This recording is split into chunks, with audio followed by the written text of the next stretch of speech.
Let's look at this question. Four friends, Amrita, Bansari, Charu and Dilshad, went to a restaurant to eat and drink. They shared the total bill according to the drinks, food items that they had consumed.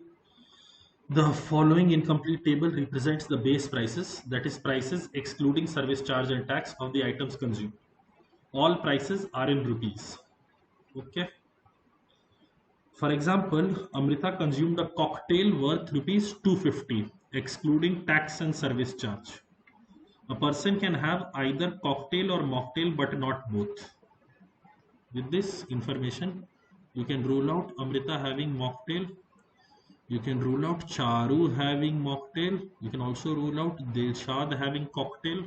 Wonderful. What else can you do?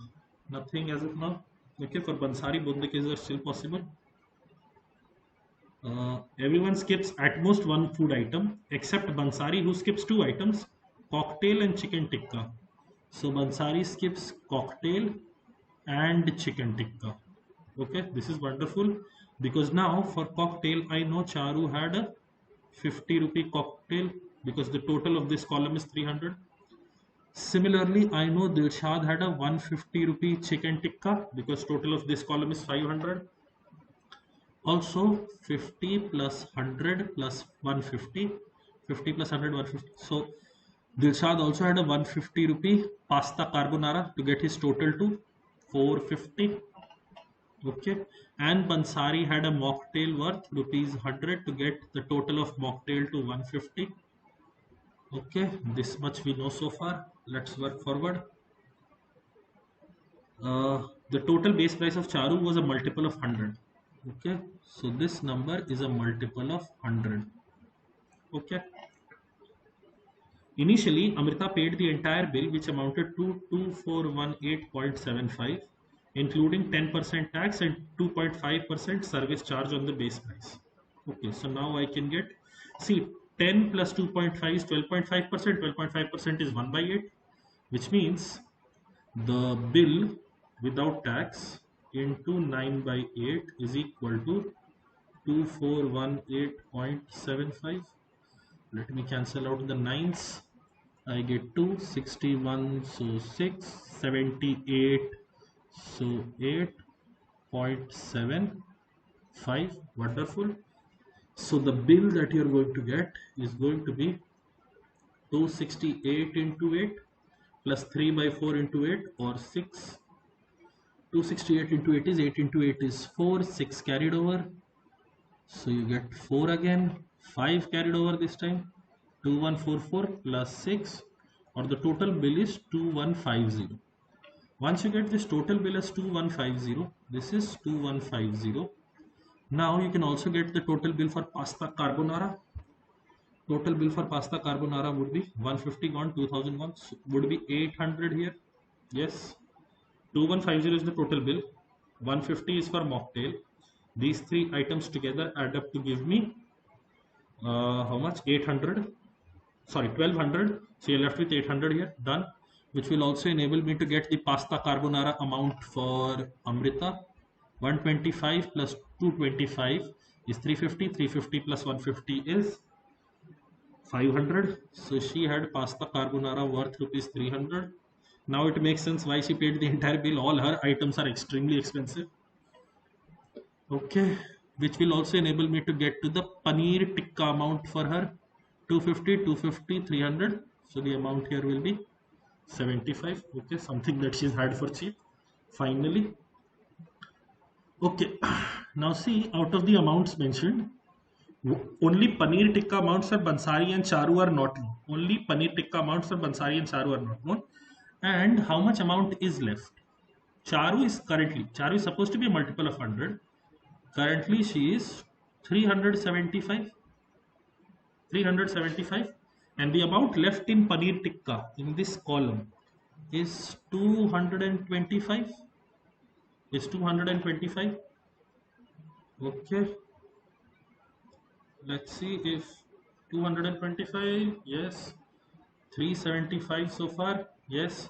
So in case you want Charu to reach up to,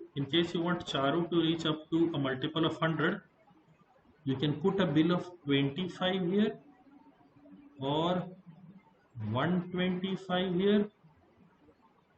This will be all. Only these two cases are possible, because if you put 225, then Bansari will also have to skip paneer tikka, which is not possible. So Bansari either paid 200 for paneer tikka or 100 for paneer tikka, which leads me to two possible totals for Charu. Let me remove this portion. Two possible totals for Charu, which are either 400 or 500. Correspondingly, for Bansari, you get 100 plus 200, 300, 300 plus 125. So either 425 or 325. All the numbers in the tables are known to me. Now let's get to the questions. Which of the following is a valid amount that Charu can owe Amrita? Okay. Now Charu can owe Amrita purely in bill terms either 400 or 500, but this is excluding the tax and service charge, but she has to pay that also.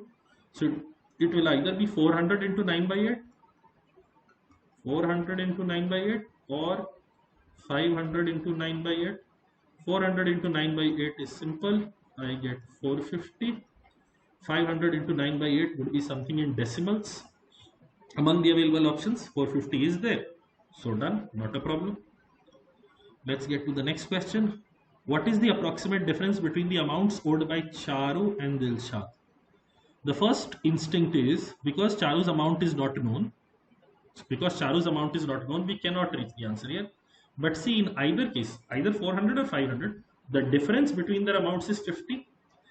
And because the difference in their amount is 50, the amount owed would be 50 into 9 by 8 or 450 by 9, which is equal to, let's check, 450 by 8.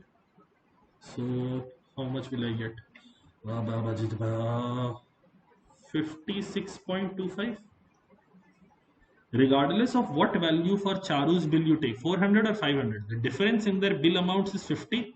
The amount due would be 50 into 9 by 8, and therefore the final answer is 56.25. But the question said approximate difference, therefore we'll mark option A as the answer. Then let's get to question 43. How much service charge does Bansari pay for paneer tikka? The service charge was 2.5%, but we don't know which amount Bansari paid for paneer tikka. It could be 200 or it could be 100. If it is 200, service charge would be 5. If it is 100, service charge could be 2.5. We don't know that which amount it is. Therefore, the answer will be option D, cannot be determined.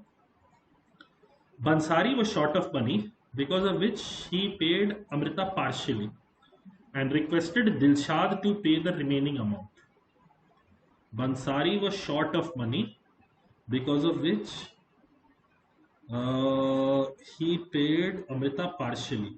Okay. If Dilshad paid rupees 910 to Amrita, on behalf of Bansari, Dilshad is paying. Okay. Dilshad was supposed to pay how much? 450 plus either 425 or 450 plus 325. One of these two amounts Dilshad was supposed to pay. Of course, this is not the final amount. This has to be into 9 by 8 and this has to be into 9 by 8. Let's see, 450 into 425 gives me 800 into 9 by 8, which is 900. Wonderful. And I am also left with 75 into 9 by 8. So I am taking this as 72 only, 72. So 981. Okay. So here he has to pay more than 900. Here, does he have to pay more than 900? Even if I took this as 350, no, I will not take approximation. 450 plus 325 is 775. 775 into 9 by 8. Okay. Even if you increase it by 1 by 12, can you see your amount would still be less than 900 only? This result also will give you a result that is less than 900 only. If the result is going to be less than 900 only, there would not be a case that Dilshad would pay 910 to Amrita, which means the amount that Bansari has paid is 425, and therefore correspondingly the amount that Charu has paid is 400. Finally, what they've asked me is how much amount did Charu owe Amrita? The amount has to be 400 into 9 by 8, which is equal to 450, like we just calculated for the first question. Therefore, the answer for question 44 will be option B, 450. Fun question, filling up the table, moving in a logical fashion was required.